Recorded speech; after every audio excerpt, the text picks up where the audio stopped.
I thought while they're doing this, I kind of did some analysis, and I thought really hard about the Kaizo Mario and the speedrunning stream space right now. So, what I mean by that is like, what makes a good Kaizo Mario streamer, and what makes a good speedrunning streamer, kind of like separately from that. I kind of thought about like what brings people to these particular types of streams. People like watching stuff that's really difficult. They like to get invested in people's runs, and our community has been perceived as incredibly accepting and really good for everybody. The hacking scene too has a really good element to integrate people into the community, because anybody can pick up Lunar Magic and start making like SMW hacks. It's actually really interesting, the space that we've kind of created. But at the same time, like, we look at the past, right? And there were not that many streamers. So you had your few guys out there running around doing Kaizo 1, Kaizo 2, Kaizo 3. And I forgot the Luigi's Mansion. No, I'm just not going to have it for this. I'm sorry. But yeah, there were not that many streamers for Kaizo hacks, and there weren't that many speedrunners until recently. It's kind of blown up over the past few years. It really kind of got its foothold from a nostalgia base. Like, a lot of people wanted to join speedrunning and Kaizo because they just really love Mario. They really love these old games, retro games. There's Kaizo other things than Mario, but it's almost always Mario. It's really cool. But back then, a lot of the things that made a good streamer was just being able to finish a Kaizo ROM hack. Back then, playing a Kaizo ROM hack was a good way to differentiate yourself from other people playing like Fortnites and DayZs and stuff like that. It's not like it is today. We've had a huge kind of movement of people in the Kaizo space. The Mario space entirely has changed, but Kaizo more than most.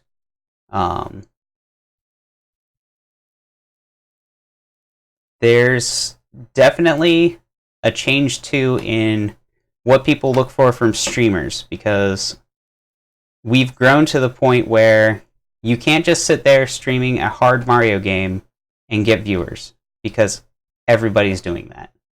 So I was trying to think, like, what is the analytical good streamer these days?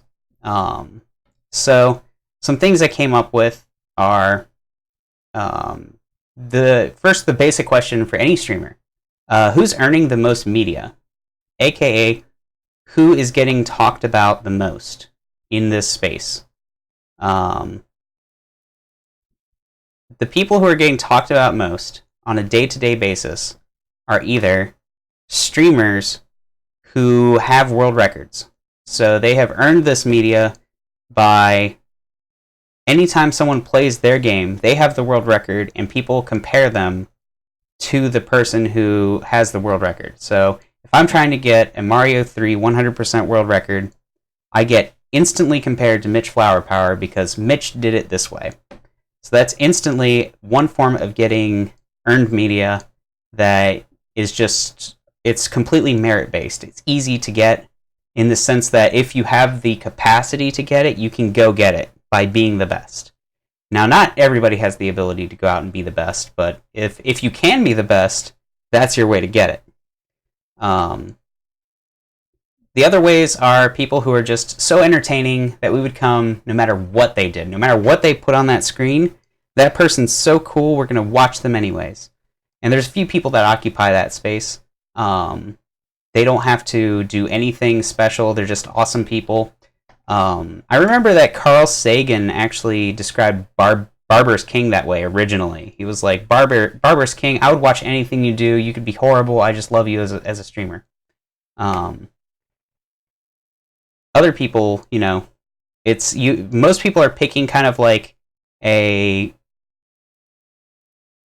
like 5 different ways that you can be popular. I'm picking 2, and I'm trying to stick to those. And most people will try to be really good at the game and then pick one of the other things.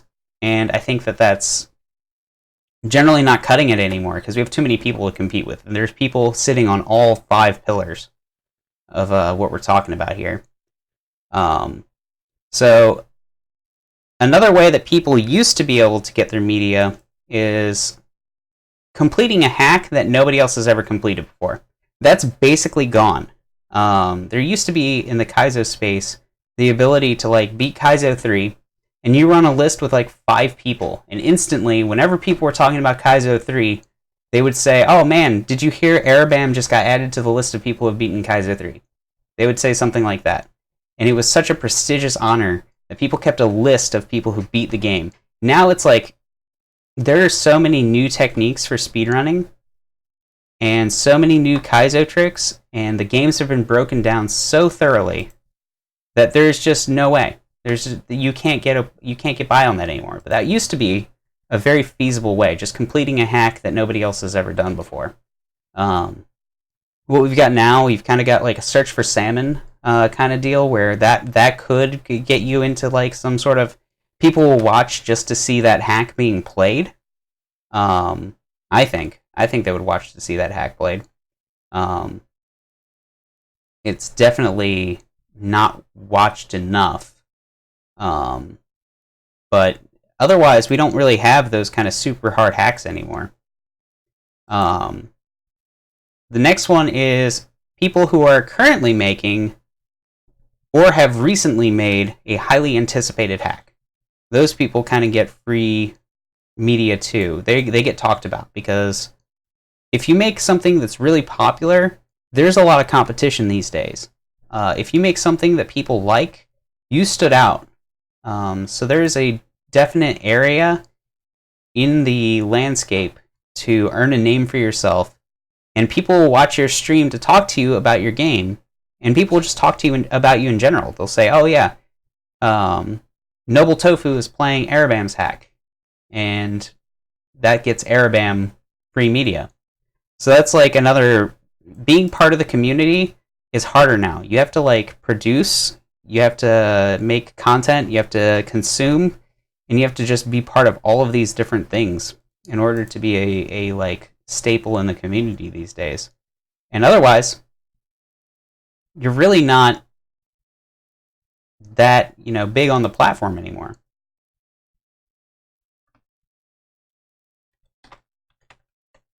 Uh-oh. Is that... Okay, so it's just the counts? That's fine. I don't care about that. I thought you couldn't see it anymore.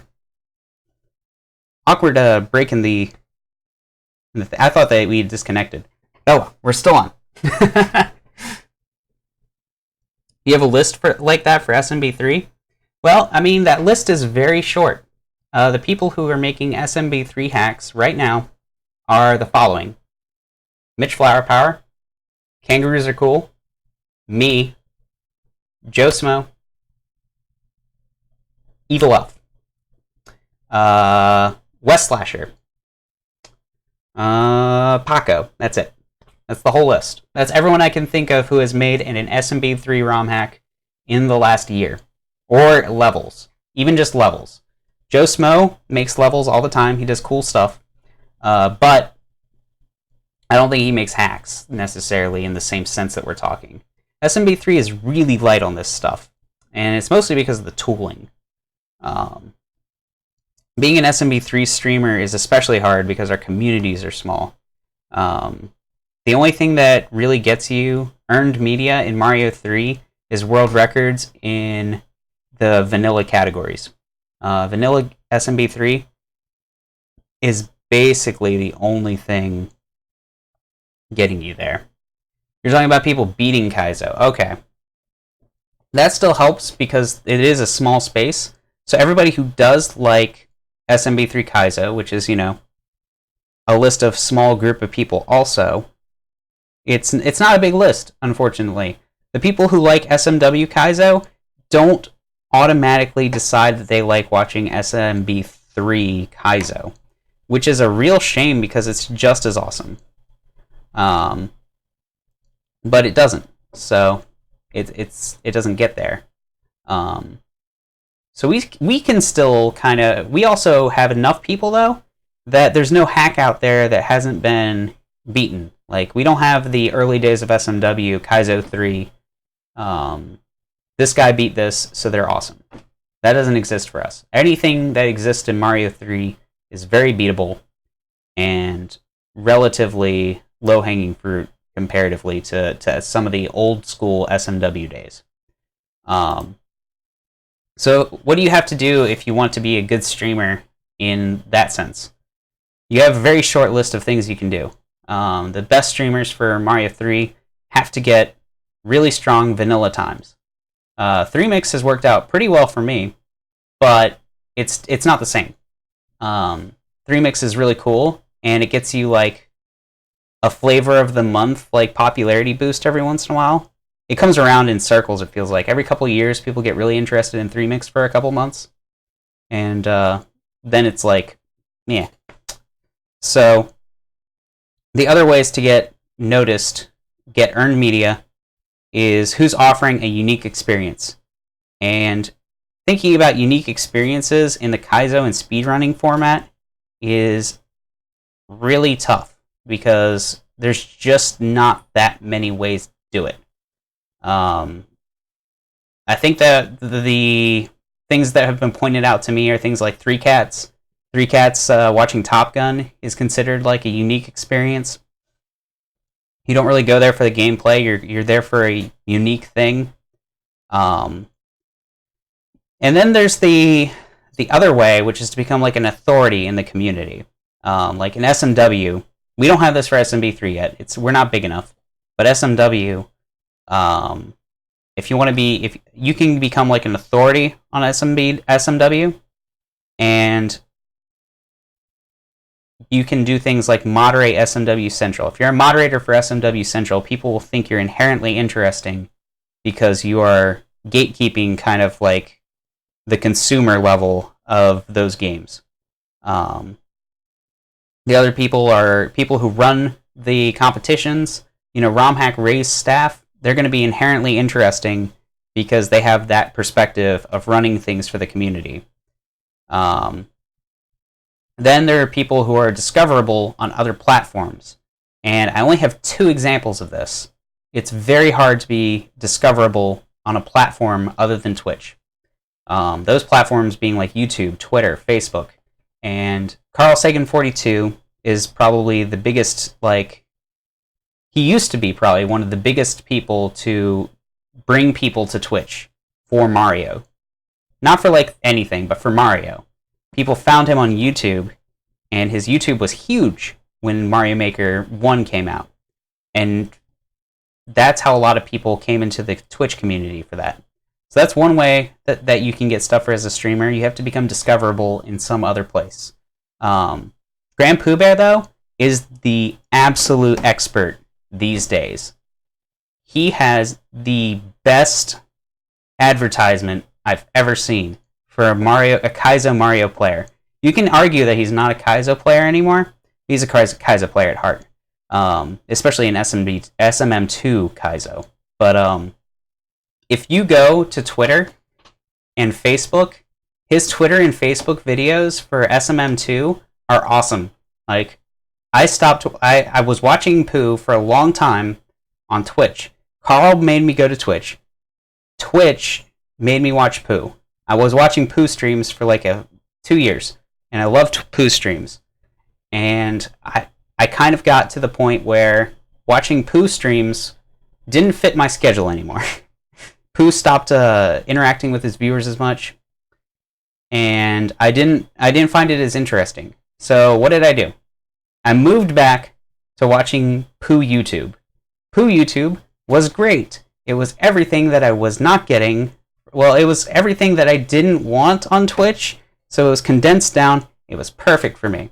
Then I'd watched too much YouTube poo. So I'd watched poo on YouTube for like another year after that 2 years of watching his streams, and I was like, all right, well, I've watched this guy a ton. I like watching other stuff now. And now his Twitter and Facebook are incredible. And so he's just keeps you in, and he has every other platform. I'm being recommended poo videos everywhere. I don't know how that happens, but it's incredible. That's like the greatest marketing for people in this community I've ever seen. It's absolutely amazing. But yeah, so that's kind of what we got going on for the Kaizo community. Right now, we're in a very strange spot. There are too many Kaizo streamers. And what I mean by that is that a lot of people are coming into it and trying to be good streamers, and it used to be very easy. It used to be easy to come in and be a new streamer, and sorry, I have to do this real quick, and just be good at Mario and get noticed. But now you have all these different factors you have to think about. It's basically more of a marketing thing to be a good streamer, and a lot of people I think are gonna struggle with that. Anyways, that's just some thoughts I had on the streaming landscape as you talk about it. I'd love to hear you guys' thoughts, though. What do you guys think of that? Who do you think is offering a unique experience on Twitch right now? Who do you think, or who has like dominated places other than Twitch to you? And what do you guys think makes a good streamer?